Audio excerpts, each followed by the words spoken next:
আমার মতন আপনারা কে কে আছেন যেদিন আমার কাজ করতে ইচ্ছে করে সেদিন আমি সমস্ত কাজ একদিনেই করে ফেলবো। সবসময় তো জামাইয়ের পছন্দের রান্না করি, কিন্তু সেদিন সব রান্না করেছিলাম আমার পছন্দের। আসসালামু আলাইকুম এভরিওয়ান, কেমন আছেন আপনারা সবাই? বেশ অনেক দিন পর আপনাদের সাথে একটা ব্লগ শেয়ার করব। আমার ফোনে আসলে এত ভিডিও জমা হয়েছে, এডিটের ভয়ে আসলে আমি একটা ভিডিও আপলোড করতে পারি না। আজকে আপনাদের সাথে আমার একটা ডেইলি ব্লগ শেয়ার করি। তো সকালে উঠে আমি ফ্রেশ হয়ে জিমে চলে গিয়েছি। ট্রেডমিলে যখন হাঁটি সেখান থেকে বাহিরের পুরো দৃশ্যটাই দেখা যায়। আর আমি চেষ্টা করি প্রতিদিন হচ্ছে 10 কিলোর মতন হাঁটার। এর মাঝে আমি একবার স্টপ নিই না। যখনই দেখি যে আমার বডিটা আর কোনোভাবেই কাজ করছে না, তখনই আমি স্টপ নিয়ে রেস্ট নিই। জিম শেষ করে আমি একটা ফ্লাওয়ার শপে চলে যাই অ্যান্ড সেখান থেকে আমি 2টা সানফ্লাওয়ার কিনেছিলাম। ভেবেছি আজকে একটা ড্রেসের শুট করব। ফুলের মধ্যে সানফ্লাওয়ার অনেক পছন্দ। এর মধ্যে আমি দেখতে পেলাম কিউট 2টা হচ্ছে ফুলকে তারা হচ্ছে কার্টুন বানিয়ে সাজিয়ে রেখেছে। আসলে জাপানিজরা যে কত কিছু পারে, এটা দেখে আমি আসলে একদম অবাক হয়ে যাচ্ছিলাম। তারপর বাসায় এসে আমি একদম শাওয়ার নিয়েছি। শাওয়ার নিয়ে ফ্রেশ হয়ে আমি এখন এই ড্রেসটা শুট করব।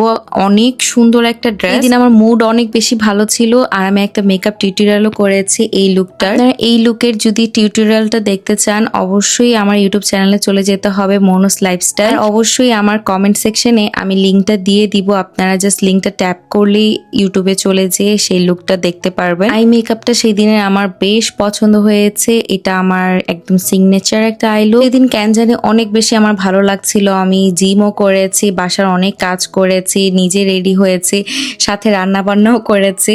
সবকিছু আজকের ব্লগে দেখতে পাবেন। এরপর এই ড্রেসের সাথে আমি এই ইয়াররিংটা পরেছিলাম টানা। এত প্রিচি একটা ইয়াররিং। আপনারা যদি এই ইয়াররিংটা নিতে চান আমি তাদের পেজটাও আসলে ট্যাগ করে দিব। এটা হচ্ছে সোহানাস ক্লোজেট থেকে নেওয়া। তাদের পেজে আসলে এরকম টানা অনেক সুন্দর হচ্ছে কানের দুল আছে। আমি টানা যেই সব কানের দুলগুলো পরি সবগুলোই আসলে সোহানাস ক্লোজেট থেকে নেওয়া। আমি একটা ভেবেছি রিসেন্টলি আপনাদের জন্য একটা ভিডিও করব। তাদের এত সুন্দর কালেকশন। টাইপের কানের দুলগুলো আসলে প্রত্যেকটা লুককে অনেক বেশি এলিগেন্ট বানিয়ে দেয়। আর আমি চুলটাকে একটু কার্ল করে নিয়েছিলাম। আর আমি ড্রেসটার কথা কি বলবো, ড্রেসটা মারাত্মক সুন্দর একটা ড্রেস। মানে অরেঞ্জ আর ম্যাজেন্ডার কম্বিনেশনটা এত বেশি ভালো লাগছিল। ড্রেসটা কিন্তু ফুল কটনের মধ্যেই আপনারা পেয়ে যাবেন আর অনেক বেশি রিজনেবল প্রাইসে হচ্ছে এই ড্রেসটা পেয়ে যাবেন। আমার এই ফার্সি সুন্দর ড্রেসটা হচ্ছে আজিজা পেজ থেকে নেওয়া অ্যান্ড তারাই হচ্ছে আমাকে স্টিচ করে পাঠিয়েছে। আপনারা চাইলে কিন্তু আমার মতন এরকম সেম স্টিচ করেও নিতে পারবেন। জাস্ট আপনাদের বডি সাইজটা তাদেরকে দিয়ে দিলেই হবে। আপু ফুল ড্রেসটা আমাকে খুব সুন্দর করে বানিয়ে দিয়েছে অ্যান্ড হাতাতেও তারা হচ্ছে অনেক সুন্দর একটা লেস অ্যাড করেছিল, যেটার কারণে আসলে স্লিভটা অনেক ভালো লাগছিল। এই অরেঞ্জ ড্রেসটা আপনারা আজিজা ফেসবুক পেজে পেয়ে যাবেন। আমার ভিডিওর ক্যাপশনে কিন্তু আমি অবশ্যই তাদের পেজটা ট্যাগ করে দিয়েছি, সেখান থেকে চেক করে নিতে পারেন। শুট তো শেষ, এখন তো আমার রান্নাবান্না করতেই হবে। আমি তাড়াতাড়ি করে সবকিছু খুলে নিচ্ছিলাম। কি আর করার, এটাকেই আমি আমার প্রফেশন বানিয়ে নিয়েছি। আর এর মাঝেই হচ্ছে আমার সংসারের সমস্ত কাজ করতে হয়। এখন আমি রান্নাবান্না করতে চলে এসেছি। মুরগিটা আমি আগে থেকে ভিজিয়ে রেখেছিলাম। আজকে কেন জানি আমার নিজেরই আসলে অনেক সাদা পোলাও আর হচ্ছে ঝাল মুরগির মাংস খেতে ইচ্ছে করছিল। তো ফার্স্টে আমি এখানে চিকেনটাকে ভালো মতন কেটে নিয়েছি, ধুয়ে নিয়েছি। শুধু হচ্ছে মরিচের গুঁড়া আর লবণ দিয়ে চিকেনটাকে ভালো মতন আমি এখানে মাখিয়ে নিব। পর্যায়ে আসলে আমি হলুদ একদমই ইউজ করি না। আমার কাছে মনে হয় যে মরিচের গুঁড়া দিয়ে মাখিয়ে নিয়ে ভাজলে চিকেনটা আরো বেশি ভালো হয়। দেশে আমাদের এখানে ব্রয়লার মুরগিটাই সব থেকে বেশি খাওয়া হয়। কি আর করার, এটাকে আসলে ডিফারেন্ট স্টাইলে রান্না বান্না করার চেষ্টা করি। সীমান্ত এর মধ্যেই কিন্তু অফিস থেকে চলে এসেছে। সে অফিস থেকে এসে তার বন্ধুদের সাথে ফুটবল খেলতে গিয়েছে। বাসায় আস্তে আস্তে প্রায় রাত 11টা সাড়ে 11টার মতন বাজবে। তো এর মধ্যে আমি ভাবলাম যে আমি সবকিছু রান্না করে ফেলতে পারবো।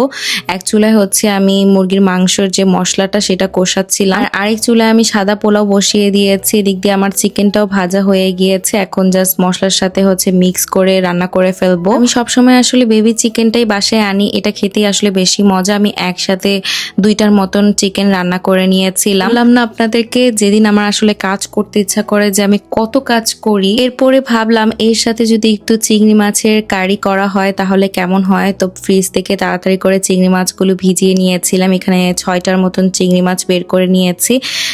ফার্স্টে তো আসলে চিংড়ি মাছটাকে ভালো মতন আমি মশলা দিয়ে মাখিয়ে তেলে ভেজে নিব। আর এদিক দিয়ে আমার পোলাও রান্না করা শেষ, উপর দিয়ে আমি ঘিটা দিয়ে দিচ্ছিলাম। এখানে একটুর জন্য দুর্ঘটনা ঘটে পটে নিয়ে আমি জাস্ট চিংড়ি মাছটা পানি সহ দিয়ে দিয়েছিলাম, এই জন্য তেল ছিটে একদম আমার গায়ের উপরে চলে আসতেছিল। পর্যন্ত যে আমি এভাবে কত তেলের ছিটা খেয়েছি, আমার হাতে অনেক জায়গায় হচ্ছে তেলের দাগ হয়ে আছে। আমি ভালো মতন চিংড়ি মাছটা এখানে ভেজে নিচ্ছিলাম লাল লাল করে, আর ভাবলাম একটু বেগুনের ফ্রাই করব। আমি জিম থেকে আসার সময় একটু বাজারও করে এনেছি। এই গোল বেগুন দেখে আসলে আমার অনেক ফ্রাই খেতে ইচ্ছে করছিল। আমাদের দিনাজপুরে কিন্তু পোলাওর সাথে বেগুনের ফ্রাই খায়। তো বন্ধুদের সাথে ফুটবল খেলতে গিয়েছিল, আমি আর তাকে ফোন করে বলিনি আমি আজকে বাসায় এত কিছু রান্না করছি। তাকে বলেছিলাম শুধু যে আমি ডিম ভাজবো, এটা দিয়ে আজকে ভাত খেতে হবে।